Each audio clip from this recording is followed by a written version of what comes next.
Welcome to the Ontario Mortgage and Real Estate Insights podcast, your go-to source for the latest developments, trends, and regulatory changes in the industry.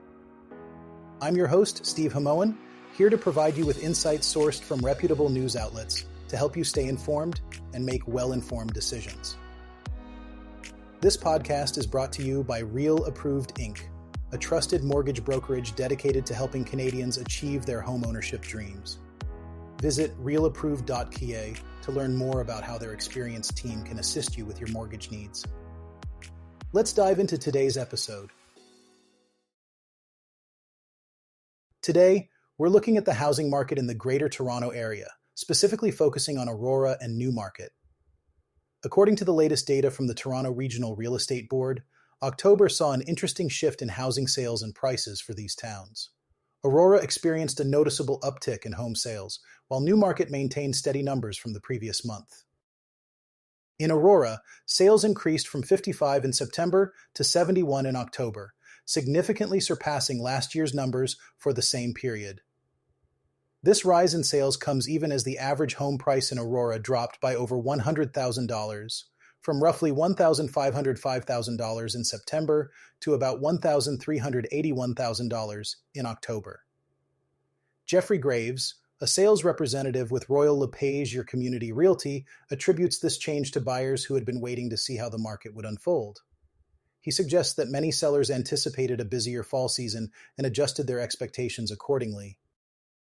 Graves also pointed out the diversity of the Aurora market, noting that a variety of housing types were sold, which contributed to the lower average prices.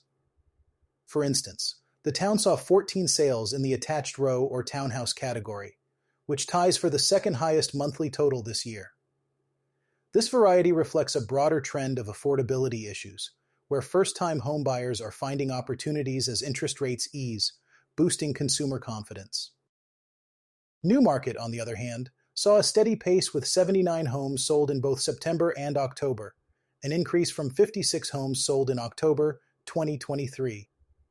However, the average home price did see a decline from September's $1,128,000 to October's $1,077,000, marking a downward trend from last year as well. Despite this, the town did not follow the broader regional trend of increased sales activity. Newmarket also experienced a decrease in new and active listings, which could indicate a tighter market moving forward. In September, there were 227 new listings, but this fell to 184 in October. Jeffrey Graves describes the current market in Aurora as very balanced, with ample supply allowing buyers to negotiate favorable conditions, while sellers need to ensure their properties stand out with desirable features, like renovated kitchens and bathrooms. Across the Greater Toronto Area, home sales saw a significant boost, climbing from nearly 5,000 in September to over 6,600 in October. This represents a 44.4% increase compared to October 2023.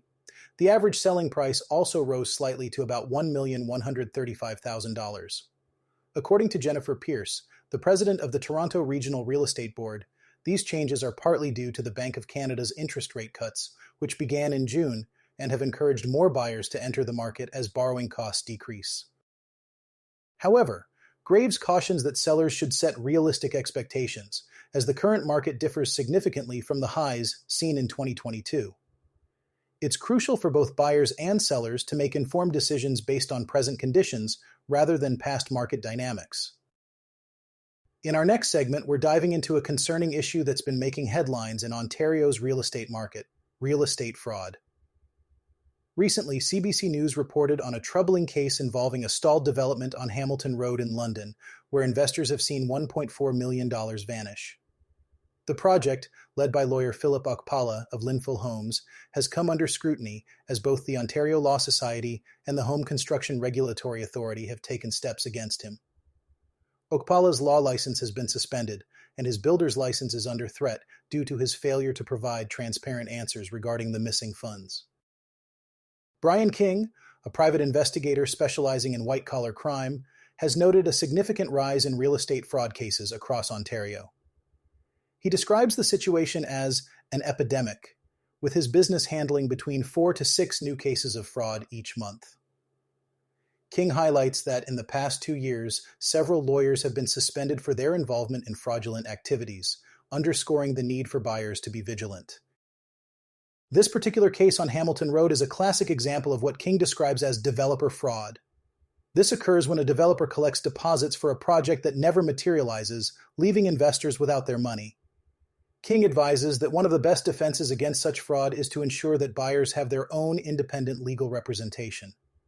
It might seem like common sense, but it's a step that some buyers skip, often to their detriment. Real estate lawyer Daniel Lagamba also emphasizes the importance of evaluating a developer's track record before investing. He suggests that a history of completed projects can provide reassurance of a developer's reliability. Additionally, if a deal seems too good to be true, with prices significantly below market value, it might be a red flag for potential fraud. For those who have been victims of such fraud, there are potential avenues for recovery. The Law Society of Ontario offers a compensation fund, but it's typically considered a last resort. Insurance carried by lawyers might also offer some recourse. Meanwhile, the Tarion Home Warranty Program could provide compensation for buyers of unbuilt projects, though it's unclear if the Hamilton Road project was registered with this program. As the Law Society works to strengthen its rules to protect clients, it's crucial for investors to remain informed and cautious. This case is a stark reminder of the potential pitfalls in real estate investments and the importance of due diligence. With the rise in fraud cases, staying educated and taking preventive measures can make all the difference. Thanks for tuning in to another episode of the Ontario Mortgage and Real Estate Insights podcast. We hope you found today's insights valuable as you navigate the world of mortgages and real estate. Before you go, a quick reminder. Real Approved is here to make your mortgage journey smoother. Whether you're buying your first home or refinancing, their experienced team is ready to guide you with personalized support every step of the way. Visit realapproved.ca to get started and take the next step toward achieving your homeownership goals. Catch you next time and stay informed with the latest industry insights.